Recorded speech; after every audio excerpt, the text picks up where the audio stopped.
Hey there guys, what's going on? Welcome back to Voice of the Valleys yet again with your host, enemy of the state and friendly neighborhood far-right thug who's forgotten to put his laptop on to charge, so we'll have to do that momentarily. Mr. George Cresswell, hope we're all doing well. Hope we're all having a fantastic morning, afternoon, evening, night. Again, those who may not be familiar, the kind of person that I am, the friendly neighborhood far-right thug is just a little bit of a play on your friendly neighborhood Spider-Man. Is a little bit of a friendly, joke kind of thing, because I hold, what many people would call unacceptable views on topics, but nonetheless speak the truth. But the truth is increasingly being criminalized in the UK, as we see more and more and more every single day. Right, so bear with me 2 seconds, ladies and gentlemen. There we are. All better now. All better. So, what we got to go over today, quite a few things to go over today, mainly some things that didn't make the cut for the last episode due to being too many subjects in nature to go through. There's a couple of things which I'm going to talk about in the next one as well, which I feel is important to talk about. But here we go, just getting one of the last things ready. I'm just finding out where to put this in now. Here we are. Okay, right. I think that'll do if I want to change the order of the things we're going to talk about. So, starting off today with the main topic, or the main thing I want to go over today, with obviously, now that we understand from the UK government, for example, that we are potentially going to be having, as we talked about last time in the episode that went out last night, potentially going to be having thousands of literal Taliban coming into the UK because of the data breach and because of the resettlement scheme that we have going on now. So we literally have, and we talked about last time, how the government in Iran, the mullahs, are trying to exploit North African asylum routes to get more fighters to the UK. Almost like the government in Iran and all of these other terrorist proxies that they govern, if you will, are trying to globalize the intifada, quite literally, are trying to export their terrorism to our countries because they hate us and everything that we stand for. And our government is all too keen to bring them here, maybe because they see them as additional votes more than anything. But this is another example, ladies and gentlemen, of the kind of people that are coming here. I know you shouldn't necessarily tar everybody with the same brush and stuff like that, but if you know some things about what a person believes, you can, like what they believe is right and wrong, what they believe the authority is in the world, or stuff like this, right?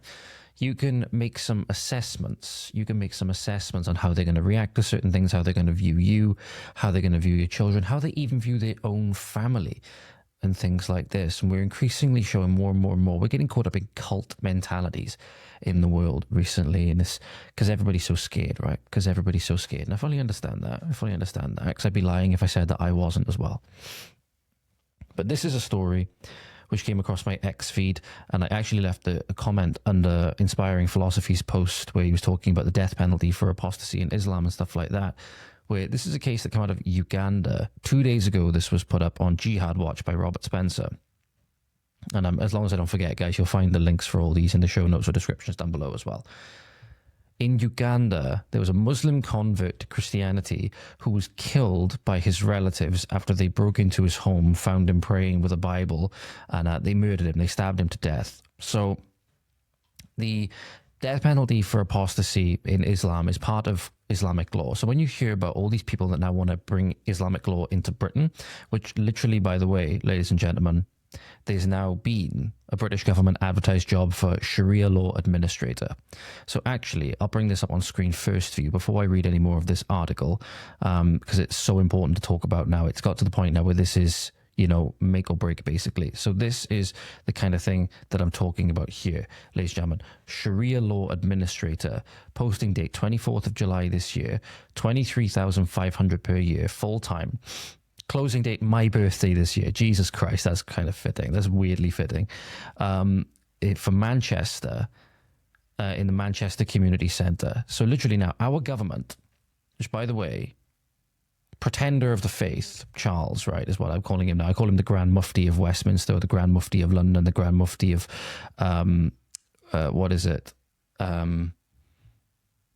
England, from England's Grand Mufti, because he's basically converted to Islam. They're actively showing they're supporting bringing this law in. So they're capitulating. Our defenders, what should be the defenders of the faith, right, and the faith being Christianity, have now completely capitulated, right? They've given themselves over to Satan, basically. But from the Quran, it says here, they wish you would disbelieve as they disbelieved, so you would be alike. So do not take from among them allies until they emigrate for the cause of Allah. But if they turn away, then seize them and kill them wherever you find them, and take not from among them any ally or helper. There's Quran 489. There's also a hadith listed here depicting Muhammad as saying, quote, whoever changed his Islamic religion, then kill him. It's from Bukhari 984-57. So the death penalty for apostasy, and Muslims say this. There was a really interesting conversation that happened between Robert Spencer, the person who wrote this, and I've forgotten his name. He goes by Brother Rashid, I believe he goes by on X, and Daniel Hakikachu, or Daniel Hapikachu, as I call him, and another popular Muslim apologist. I'm not sure who it was, on Patrick Bet David's podcast a good while ago. I think it was about a year or two ago. Two Christians versus two Muslims, and literally said in an Islamic state, because one of the Christians is a Muslim apostate, and the Muslim apologist literally said, in an Islamic state, you would be killed. And they support that. So they are perfectly open about this. They are proud of this. So you now see that our government and things like that are now trying to make this more normalized in our society.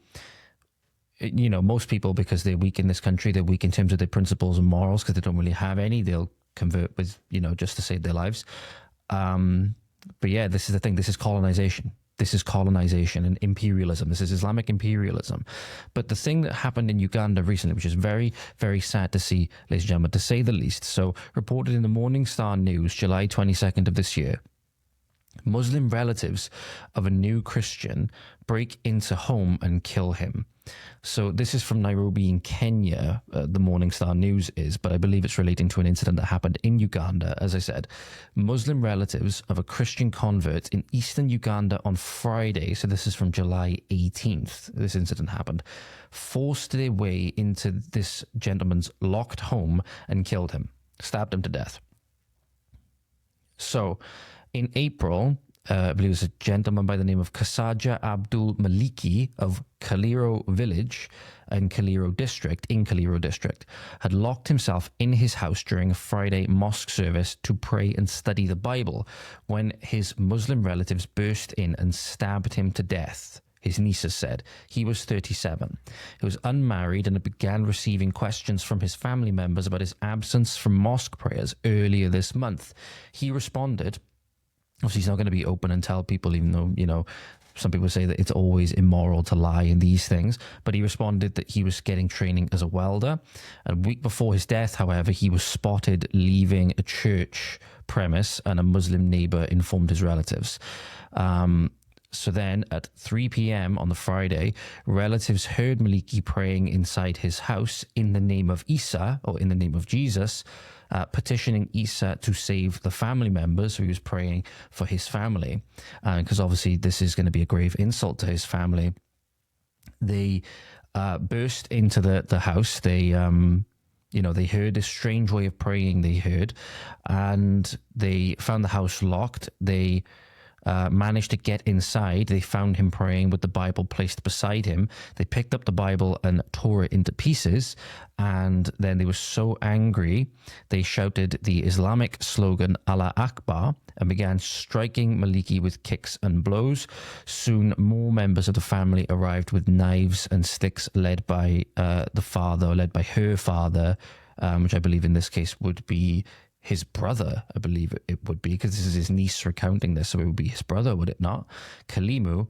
And then a sharp knife pierced him through his chest, and I believe it was actually this Kalimu gentleman that delivered that killing blow. So these people, at least in our countries, if a person decided to leave Christianity, for example, or if a person decided to convert to Christianity, for example, in areas where we just have the regular British person, right? That's either more of like a liberal, laid back, you know, agnostic kind of person, or even people who are more religious in certain elements, right? You very likely not going to get killed for this. But this happens very frequently. This happens very frequently because the death penalty is for apostasy in Islam. At least, you know, if you leave Christianity, for example, you're not going to have roaming bands of Christians coming and killing you. Because that's not actually what the religion is about, despite that that's what people have tried to use misrepresentation of the Crusades to say that, right? And stuff like that. But this is indicative of the problem that the government are importing to our countries. To ask yourself seriously. Get rid of all of the things that come along with thinking about these topics. All of the struggle sessions you've been put through. This is racist. This is Islamophobic, which is a term designed to deliberately exploit your ignorance and your empathy to do exactly this. So get rid of the Islamophobic stuff. Get rid of the transphobic stuff. It's all a weaponized term to stop you from asking legitimate questions about these things, because they know if you ask legitimate questions about these things, the narrative that they want to push and the objective that they are trying to attain will fall apart, because people will see it for the con that it truly is. Okay? Ask yourself seriously, do you want this? Do you want this? Do you want all the incidents I've talked about before, where we've talked about Islamic honor killings in the Netherlands, in America even, this is happening now. Ask yourself, do you want this in your communities? If you don't, we need to be on the same team. If you don't want this, we need to be on the same team. Because if we're not, the next government coming in, which is likely going to be some sort of Labour-plied coalition, which is the prospect of which is absolutely terrifying for me, is going to usher in more of this. Make no mistake, the people implied are extremists on this side of the aisle. Make no mistake about it. But you're going to get more things like this as well. You're not going to get more things just happening within these people's families that are completely preventable. You're going to get things like elderly women being attacked in church, for example, which happened recently. I believe this. I'm just trying to figure out where this is from. I don't actually know where this is from. Here we go. So this is from Nebraska. I believe this is from America. Here we go. So this is from Nebraska in America. Security footage shows a 72-year-old woman assaulted and robbed inside Nebraska church. People are searching for suspects after the elderly woman was attacked on Sunday. This was 10 years ago. This article was posted 10 years ago. But this is, again, an example of what's going to happen the more and more of these people come here. And sorry guys, it doesn't make you racist to say this. It doesn't make you a bad person to say that you're concerned about this. That's the biggest thing. It doesn't make you a bad person to say that you're concerned about this. Say that you don't want this happening to your grandmother or your mother, for example. Even if it's not in church, it could be in their home, like we saw in Saga Prefecture in Japan on the last episode. If you don't want this, that's okay. That makes you a good person. So here you go. Here's the footage for you. So you can see she's just standing here. The two migrants come in and one of them physically assaults her, punches her in the face and leaves her on the ground. Truly, truly awful. You're not a bad person, ladies and gentlemen, if you say you don't want this. So again, if you missed it, if you happen to miss it, two young males come in to the church, two migrant males. One of them steals something, it looks like a purse, and the other one punches her in the face as hard as he can. Truly, truly awful. You're not a bad person if you say you don't want this in your communities. You're not a bad person if you say you don't want this in your communities. This is part of a much larger effort, though, which you'll see, to make any kind of what people kind of call anti-immigrant or Islamophobic sentiment akin to blasphemy, right? Akin to blasphemy. And any kind of pro-GB, pro-UK sentiment is to be scorned and punished at every single turn. We mentioned a little while ago the one girl who, because she wore a Union Jack dress to school, was put through this struggle session, you know, because she gets to celebrate her culture every day and all of these things. Even now we're increasingly being shown that you actually fucking don't. And she got sent home. She got sent home, as did some other kids who were wearing like a Welsh flag on their shirts and stuff like that. There was a woman, this is an adult woman in a supposedly free country, the UK, mind you, in, where was it to? Sutton in Ashfield in Nottinghamshire.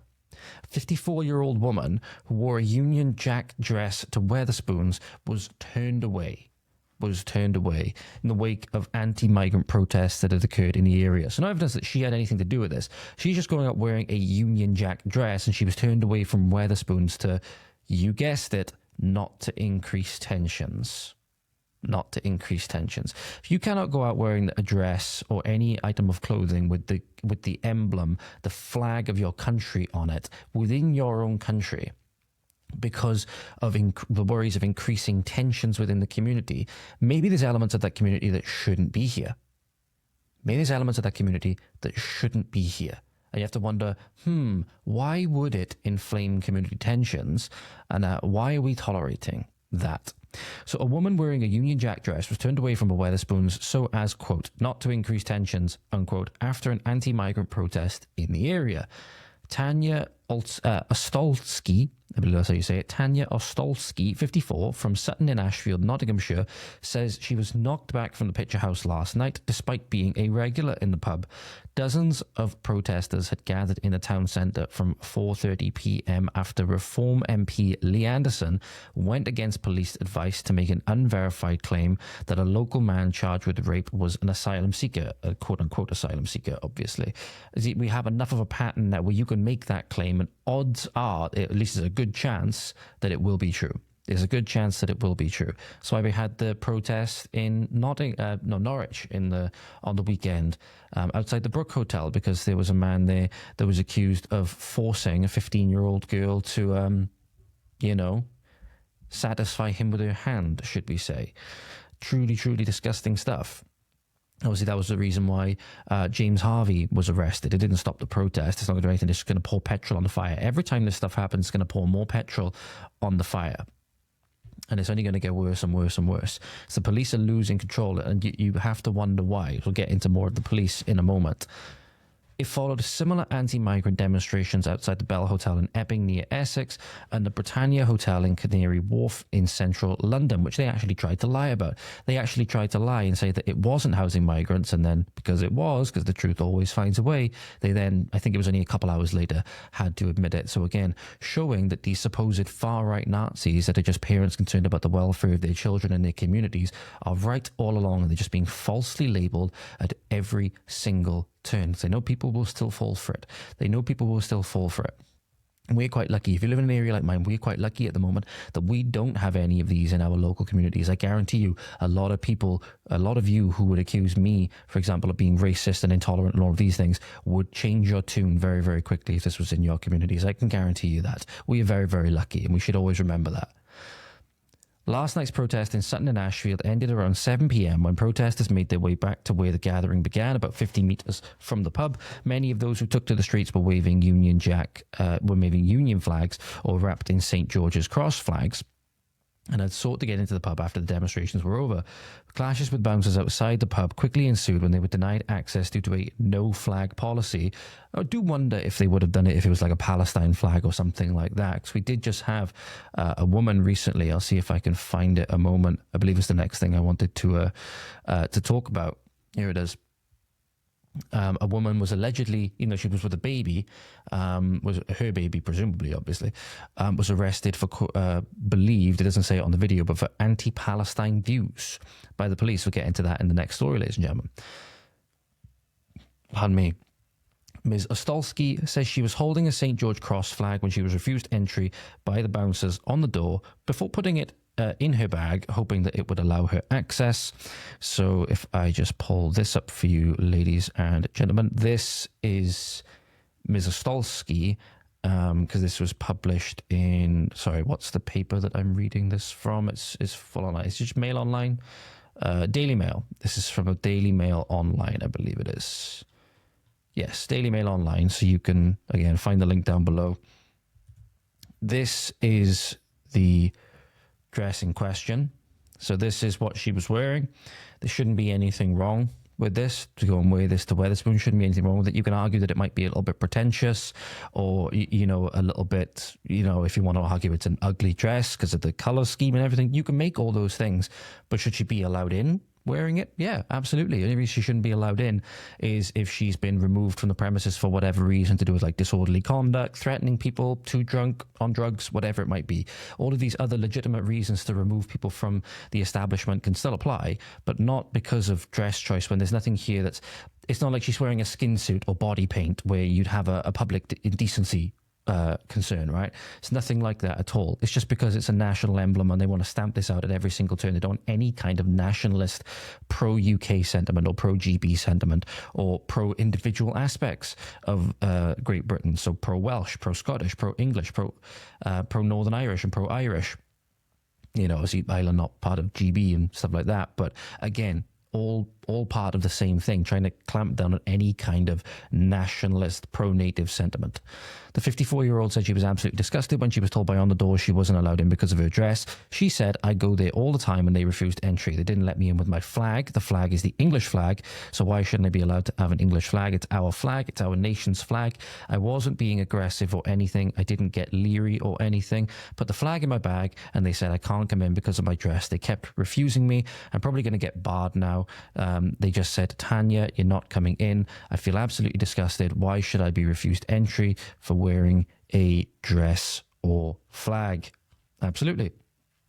Absolutely.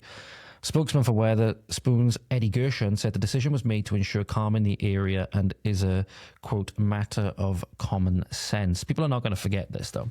People are not going to forget this. They're not going to forget how they were treated when they were being persecuted in this way, and they just wanted to show a little bit of pride in where they're from, in the face of government trying to stamp that out at every single turn. They're not going to forget who you sided with, Mr. Gershon. We're not going to forget that in the future. We'll never forget it, or at least won't forget it for a very, very long time. So you have to weigh up what the best course of action is going to be here. Pub managers have a duty under the licensing laws and as a matter of common sense to judge every situation on its particular circumstances. In this case, the pub manager felt it was important not to increase tensions. Therefore, on this occasion, the manager asked customers not to enter with flags or any placards. And again, they mentioned here, this Mr. Stolsky's knockback comes just days after a schoolgirl was put in isolation for wearing a similar Union Jack dress to celebrate being British at her school's Culture Day. So this is, and you know, then they say that Keir Starmer, we have a long history of free speech and freedom of expression. Being British is something to be celebrated. Quite clearly not. Quite clearly not. They try to denigrate it at every single turn, because they need to denigrate people's sense of national identity and who they are and symbols that they rally around, symbols that give them their meaning. That's why they want to rally so hard against Christianity and things like that as well, because they're threats to the establishment, they're threats to totalitarian rule. But then you have this, for example, ladies and gentlemen. So the police then coming in, I'm not sure where exactly this is from. I believe this is Leicestershire, if I'm not mistaken. There's a mother with her baby was arrested for expressing anti-Palestine views. Then when the police tried to take her away from the camera, because there was a person with her that was recording, that she said, no, I want him recording this here. He's my advocate. And he's recording the situation because he says then, oh, we just want to get some personal details and stuff like that. Because she says then, no, I'm going to move on. They forcibly arrest her. She's with her baby, mind you. So here is that video for you now, ladies and gentlemen. And then we're going to show you another video which perfectly encapsulates the state of the UK with regards to its policing and why, because of things like this, because of issues like this, where we're showing blatant two-tier politicized policing. You've seen it all throughout the grooming gangs excerpts. You've seen it all throughout every single incident where it involves anything that goes against the political orthodoxy and the religious orthodoxy of the secularists today. Why people whom before would have been happy to bring themselves into the front line to help the police in certain instances now no longer do a thing. Because they've seen that not only the police have betrayed them in aspects of this, they see that they're not worth protecting anymore. They're not going to protect you, so why should you protect them when they get into trouble? But here's that video of the lady getting arrested here, ladies and gentlemen. With you. A conversation or an interrogation, darling? conversation initially. Obviously, I'd want to do just out of the way, just away from these. Can I film you, yeah? No, I want you to be with me all the time. This is my advocate. I'll film all of our conversations with you guys. Said, thank you very much. I've not done anything illegal. Okay. The reason I asked that is because I'm going to be asking for some personal details. No, I'm going to leave. You don't have to give no personal details. Okay. Are you going to arrest me? Yes, you're under arrest. If you're... No, you can't arrest her. Give my details. You can't arrest her for what? She hasn't done anything. I've got it all on camera.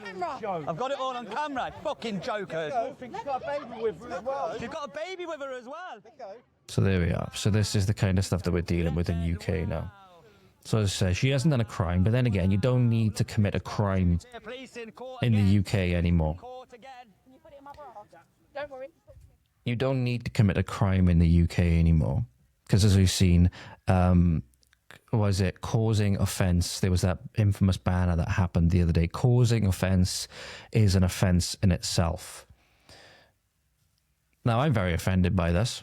I'm very offended by this. Are the police going to arrest themselves for causing the offence of offence? No, of course they're not. But I don't know what the actual situation was preceding this because the video doesn't say, but they do forcibly arrest her.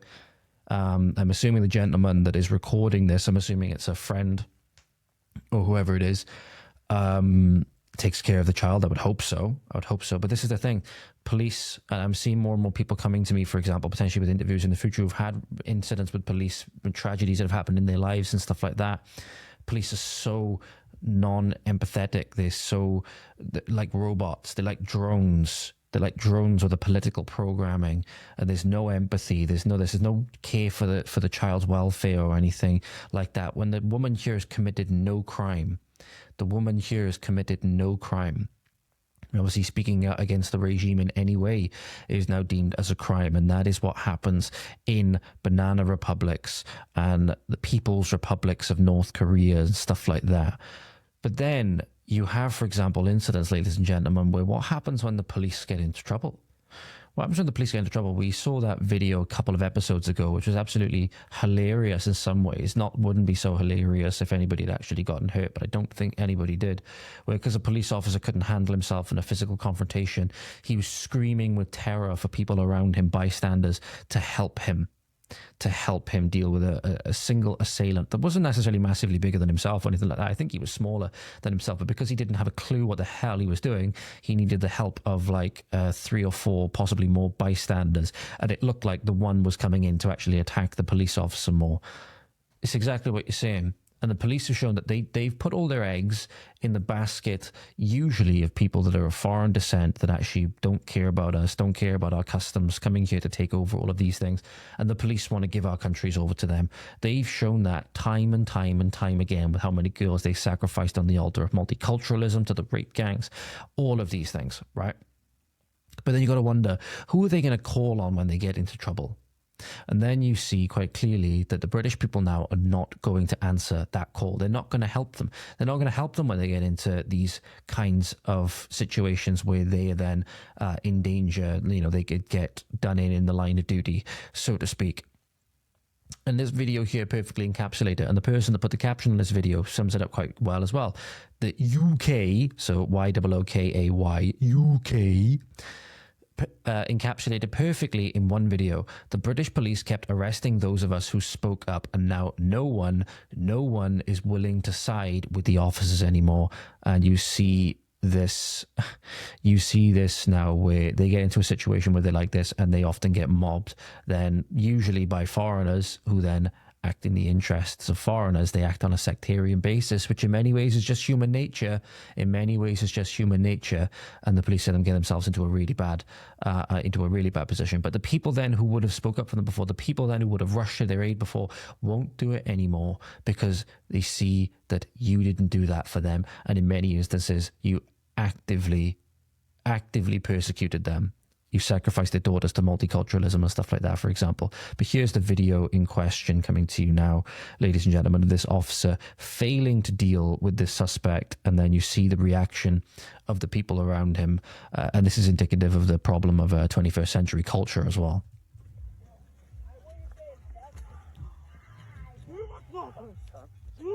This is a really bad position. This is a really bad position to be in, by the way. They were somebody that trained jiu-jitsu for quite a while. It's at a long break now, but this, if I just rewind it a little bit. So the guy hits a pretty good fucking takedown, has to be said to him, steps behind the leg, boom. Does it purely accidentally. But that's a really bad position to be in. If the guy knew what he's doing, he could very easily take the officer's back and choke him out here and kill him. There's nothing the officer could do. This is a really bad position for the officer to be in. Really, really bad position. But what do people surrounding him do? What do people that seem to be of foreign descent surrounding him do? They start recording it. Nobody steps in to help him. Nobody steps in to help him. In one instance, because they don't see it as in their interest to do so. They see more potentially on the basis of ethnicity or skin color, whatever it is, and with all the narratives that we've been told about racism and all of these things, a guy's turned up with a baseball bat now, right? Luckily, the officer manages to reverse the position by ear, but it's still not good, and now he's getting pummeled for it. This is encapsulated. This is the UK today. Now, go back before we knew any of this about how politicized the police were. You might have had people, guys, just dancing around and recording it, right? Bear in mind, the officer's potentially fighting for his life here. He doesn't know if the guy has a weapon or anything like that. Nobody's stepping in to help him. And why should we? These people were never going to do it anyway. They've been fed bullshit narratives about how the police are racist and all stuff like that. The police are, in fact, systemically racist, but not against these people. I believe I've just gone slightly out of focus. There we are. Police systemically racist against their own people and systemically oppressive against their own people. Not against these people, but that's a narrative these people have been fed. But here you go. The people whom they bent over backwards to appease in many instances turn on them the minute things like this happen.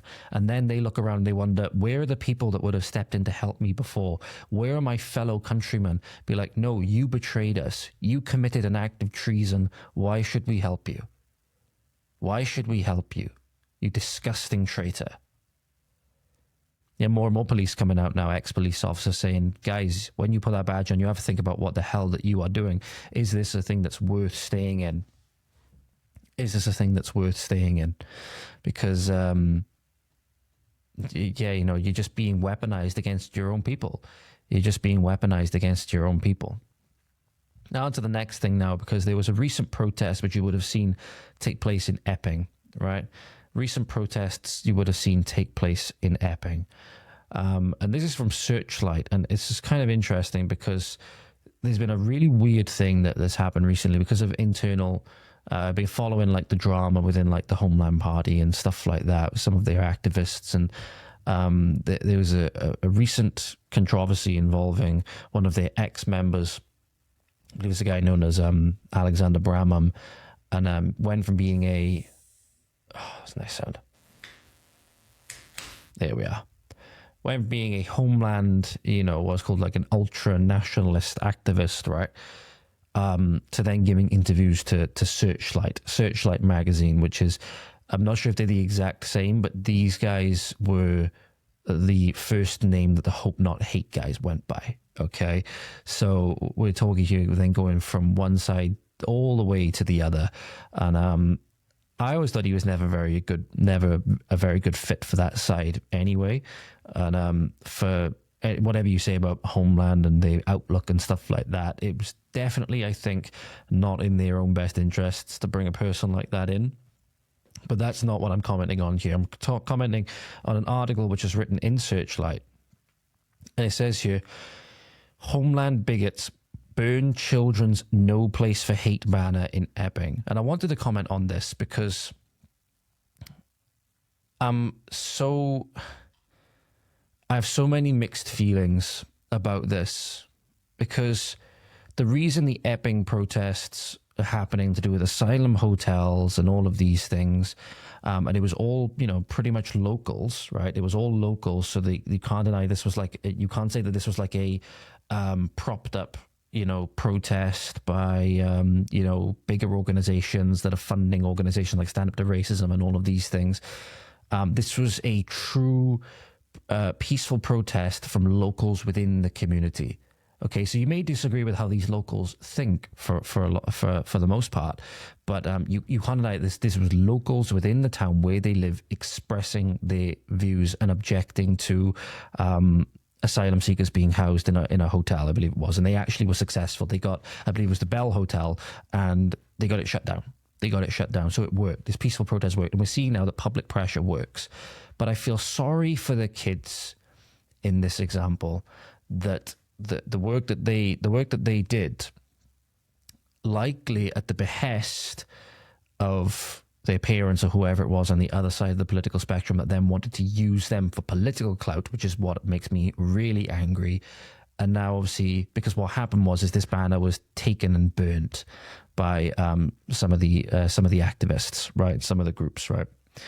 So the banner itself says, "Epping welcomes all except racists. There's no place for hate here."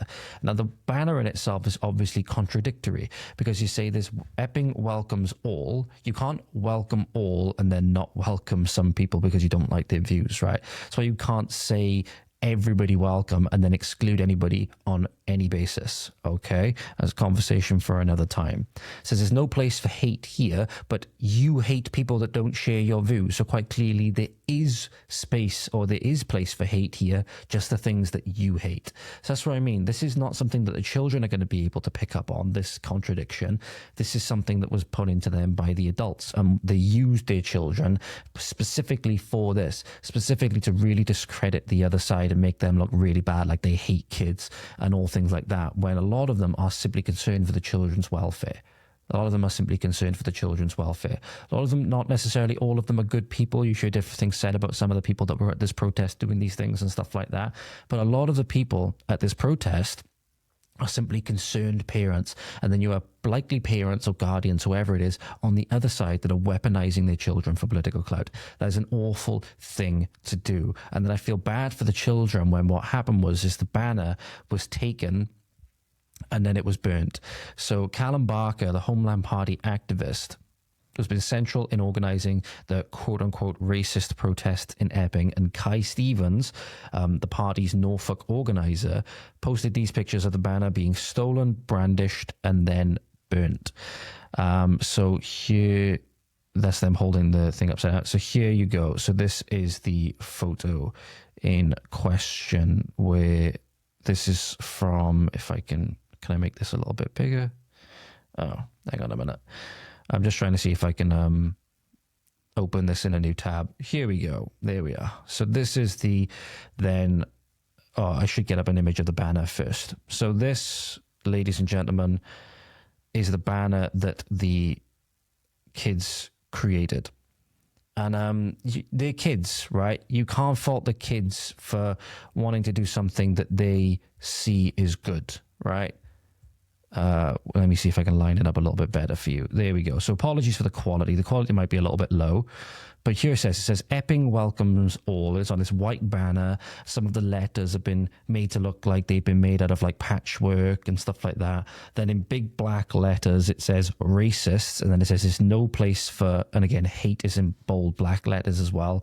It's multicolored. It's got flowers and love hearts all over it, right?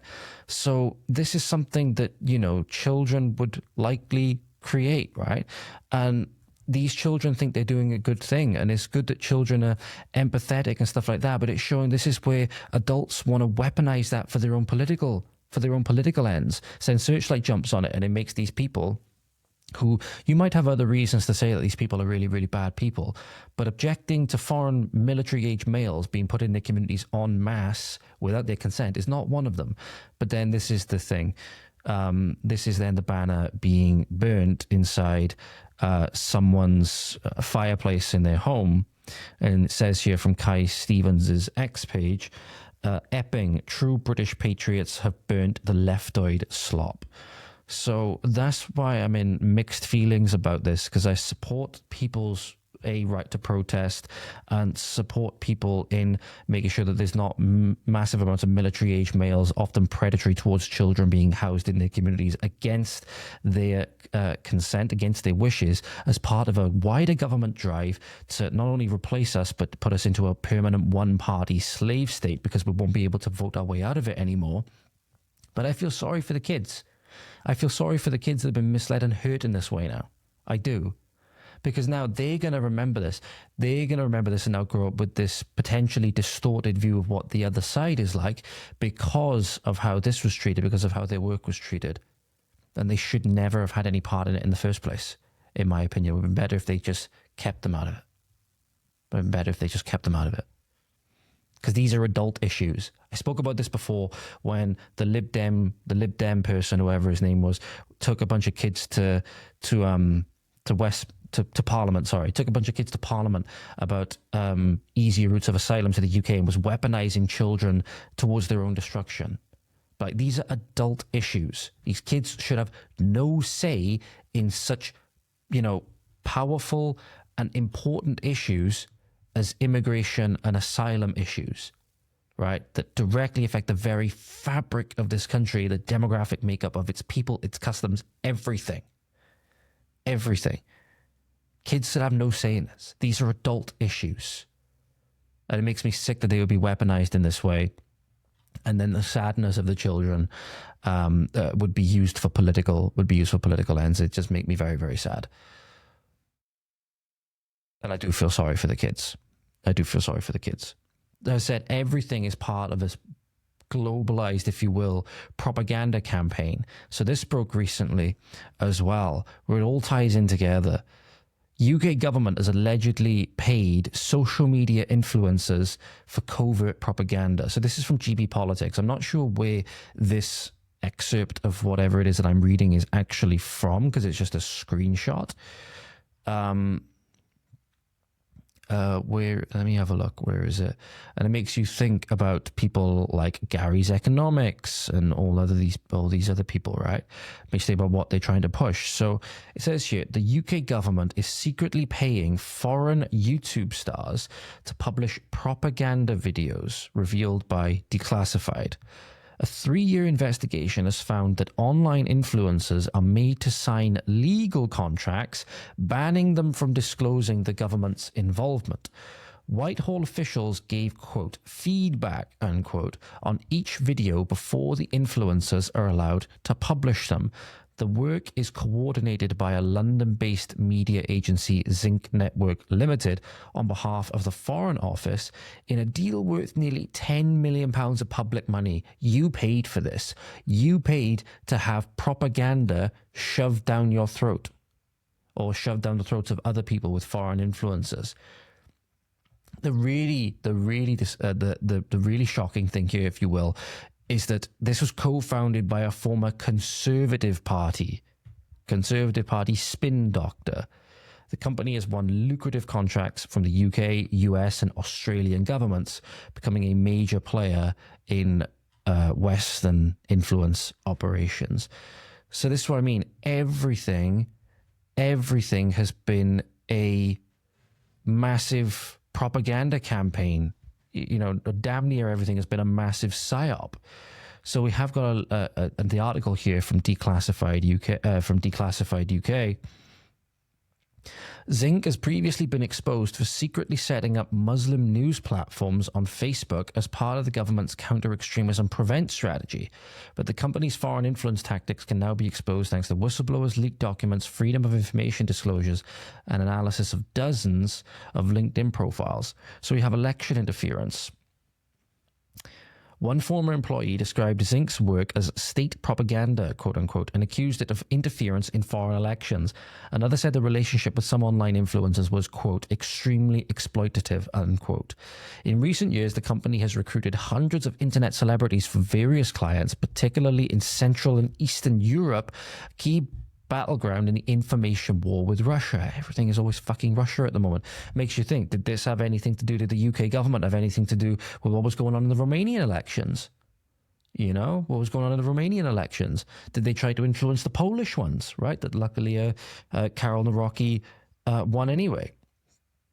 Zinc staff tried to find the, quote, most relatable influencers, unquote, and ensured that every video, quote, feels authentic, unquote. So we have election interference. The work has included a campaign to mobilize young voters in the 2023 Slovakian elections. That election was ultimately won by Robert Fico's left-wing nationalist Smer party, which is seen as being, quote, pro-Russian, unquote, which has been, quote, dependent on older voters, unquote, compared to the younger pro-Europe progressive Slovakia party. So that's quite interesting, isn't it? That's quite interesting, isn't it? All trying to mobilize young people who are very malleable, if you will, malleable and able to be molded into revolutionaries for the revolution and generating pro-Europe sentiment so that they can bring them into the EU and put all the slave sanctions on them.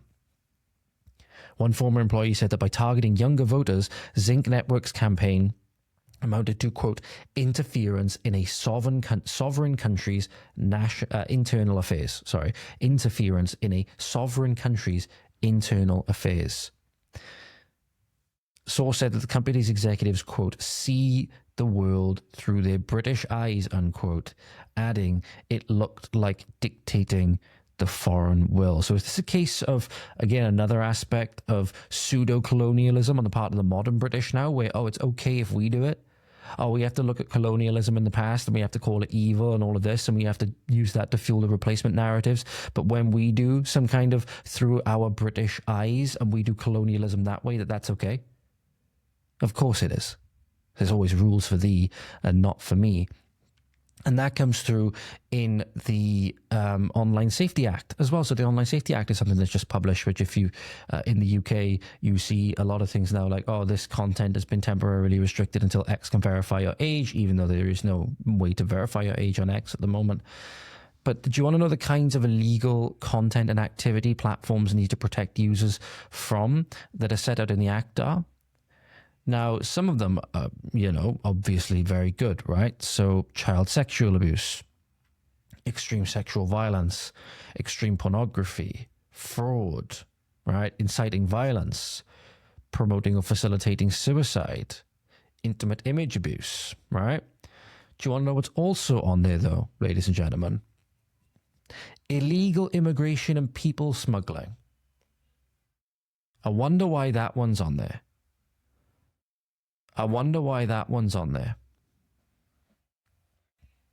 And again, it's put in all of these bullet points because if you then object to the Act because you see this bullet point in there, it makes you wonder, why would they want, to censor information with regards to illegal immigration, people smuggling, right?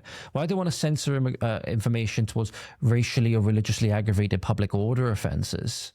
Maybe they want to censor information about the Manchester airport attack that happened the other day, where the judge said that, oh, these gentlemen have good character.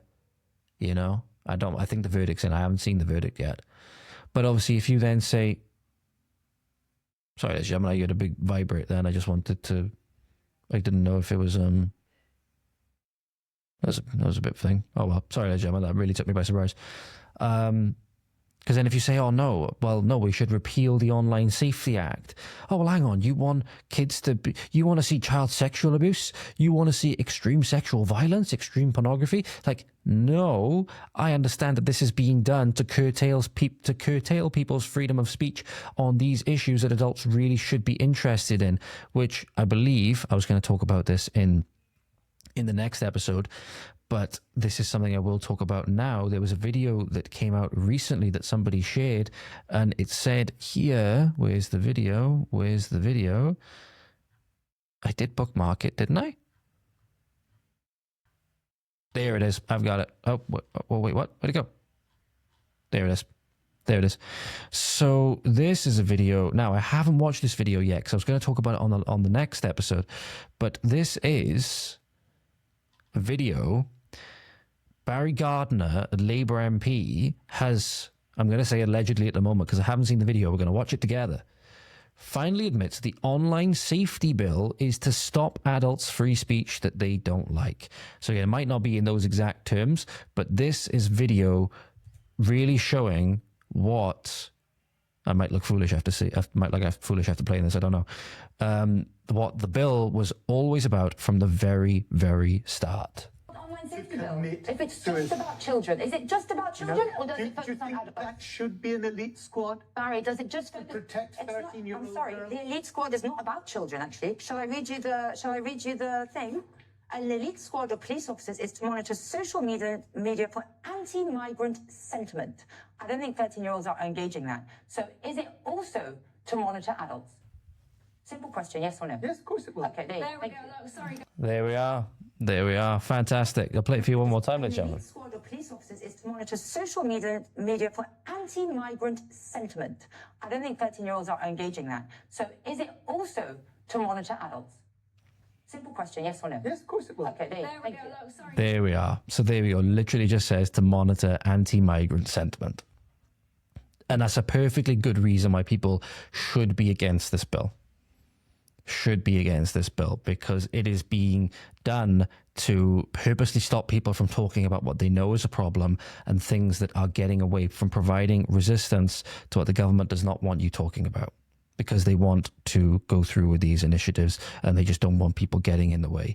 They don't want our country, for example, looking like Poland, which is very, very sad, because you want to see what Poland is like. This is something that somebody posted the other day, and it said that why do globalists demand Poland must accept migrants? And the Pope put out something, again, those who accept migrants, whatever the hell he said, you know, basically sounded like Pope Francis in a slightly different font. You know what I mean? Makes you wonder, why are you just trying to destroy this? This is the president, by the way. I'm going to put it on mute because I got a feeling it'll be copyright claimed. But this is a video, ladies and gentlemen. You have the Catholic procession, I believe it is. You have fireworks. You have Poles celebrating Polish culture and their faith, right? Perfectly safe. There's no terror attacks. You have strong family structure with a strong faith background. This is what they want to destroy. This is what they want to destroy.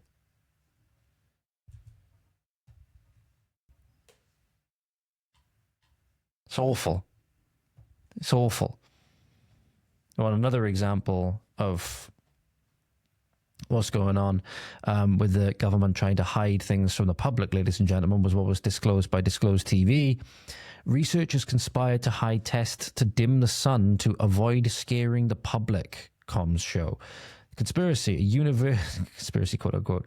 A University of Washington research team covertly planned a solar geoengineering experiment to dim sunlight by creating clouds of over a 3,900 square mile ocean area of North America, Chile, and South Central Africa.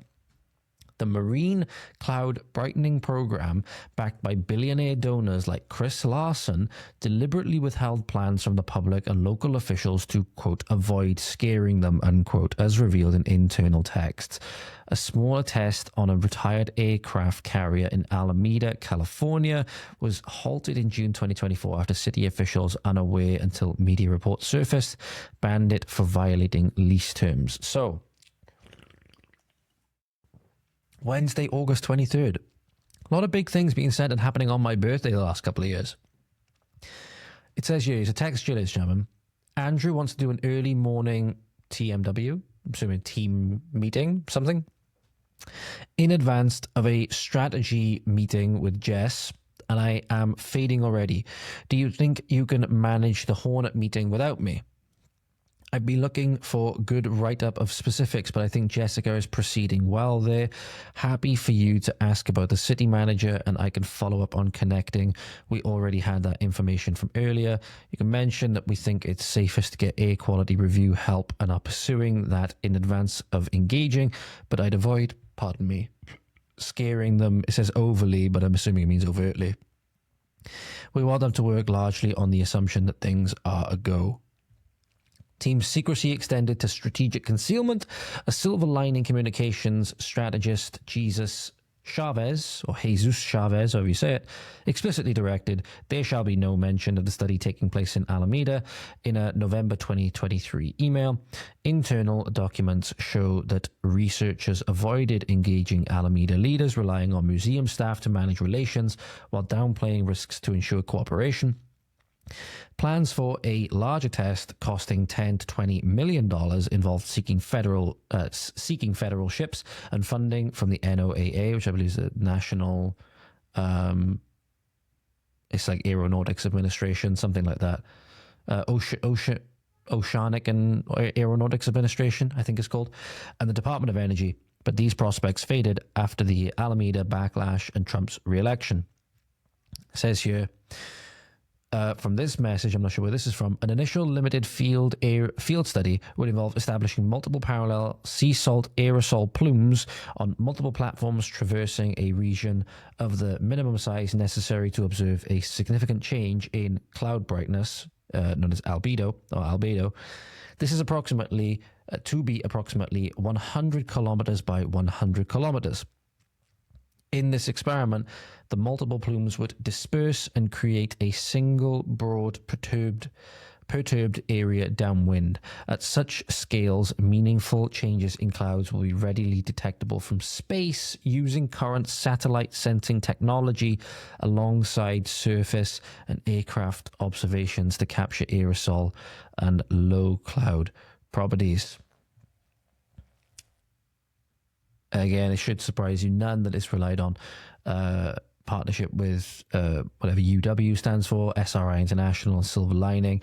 SRI International, based in Silicon Valley, drives innovation, quote unquote, across technical and scientific fields, impacting lives through groundbreaking technologies over 75 years. Silver Lining, headquartered in Washington, D.C., advances research to mitigate near-term climate change impacts.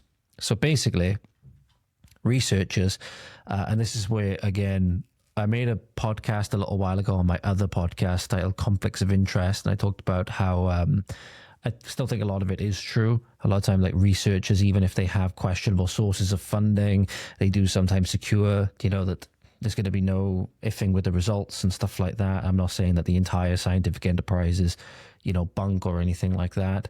But when you see stories like this, where it's just that researchers conspired to hide tests and hide their research, again, it just unnecessarily damages the scientific enterprise. It shows you're not being transparent, you're doing things underhandedly, and you still expect us to trust you? Why would you expect that? To quote unquote avoid scaring them. Well, maybe you should be more transparent in why you're doing things that would result in people being very scared. Maybe you should not do those things either, And finally, ladies and gentlemen, something happened recently where it had to be drawn attention to, because it just shows the blatant double standard of today's society. Where a tennis match was happening recently, and I'm just gonna let the video play in a moment, and you can just see that how hypocritical today's society has become, and how the equality thing that people wanted was quite clearly a myth. And I'm not saying it's the same if you were to do this the other way around. The exact same would definitely be different, morally, in my opinion, with how men and women are meant to carry themselves. But this just shows now that, you can imagine if this was the other way around, the uproar that would happen.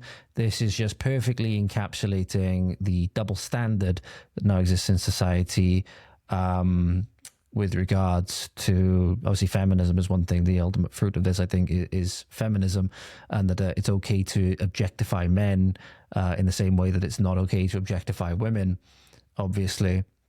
You just got to show the entire thing about equality, the entire notion of it is kind of not rested in truth, because it all depends on what aspect you think are men and women always equal in terms of physical strength, stuff like that. No, of course not. But again, you can just imagine a man doing this to a female, and even if you say it's different because men and women are different, which I don't necessarily disagree with, at a societal level, you can now see that this was never about equality or anything like that. This was just about reversing the quote-unquote stereotypes at the time making one set of stereotypes okay and the other set of stereotypes not, making one a crime and one not. Because you can imagine that a man doing this, for example, if it was a female tennis player, as you'll see now, would likely be charged with some kind of sexually aggravated assault or something like that. But here you go, ladies and gentlemen. The top 100 for the first time in 15 years. Maintain an injury-free career, which is something that too many guys have been able to do these days. So, for those of you who are watching, not listening, listening, not watching, you have a woman here, the blonde lady. The male tennis player takes his shirt off to change shirt in between sets, and she gets her phone out and starts taking photos of him with his shirt off, without his knowledge and without his consent, obviously, and presumably saves them and then puts her phone back in her bag. So she likely didn't realize that she was being recorded. She was on the camera. And you could just imagine the outrage that would happen now. But this kind of emboldening that's happened now with the double standard that's occurred with regards to the feminist movement, because, you know, in a quote-unquote equal society, this should be equally condemned, right? This should be equally condemned. But obviously, I'm not saying it's exactly the same if a man was to do it to a woman, but feminism, the feminists should be, you know, outraged by this, shouldn't they? But, you know, this just goes to show the double standard that's now happened, and that I like the way I believe it's, I think it's Andrew Wilson. I think the biggest thing that's happened nowadays is people want equal rights, quote unquote, which rights are force, and we're seeing that more and more in the UK. The rights are just force. If you don't have the ability to enforce them, you don't really have any rights, no matter where they come from. And people want, quote unquote, equal rights, whatever that means, but they don't want equal responsibilities. They don't want equal responsibilities. There's no equal responsibility to show people respect, for example. But there's going to be no national outcry about this. There's going to be no prison sentence, you know, even though very likely if this was the other way around, they would not only be a perfect, you know, media, what was it, a purposeful media campaign of character assassination for this person, going into all of their private life, going into their history, going all the way back to old tweets that they'd made. Look, this person's a disgusting sexual predator, all of these things. If it was a man doing it to a woman, right? But a woman does it to a man, it's somehow socially acceptable. Just goes to show the state of the culture that we live in, and that things really do need to be done about it. Things really do need to be done about it. But that'll do it for today, ladies and gentlemen. Hope you enjoyed it. Hope you found it useful. Hope you have a fantastic morning, afternoon, evening, night, wherever you are. Diolch yn fawr. Thank you for watching. Hwyl fawr. We'll see you next time, and you have a tremendous day now. Godspeed.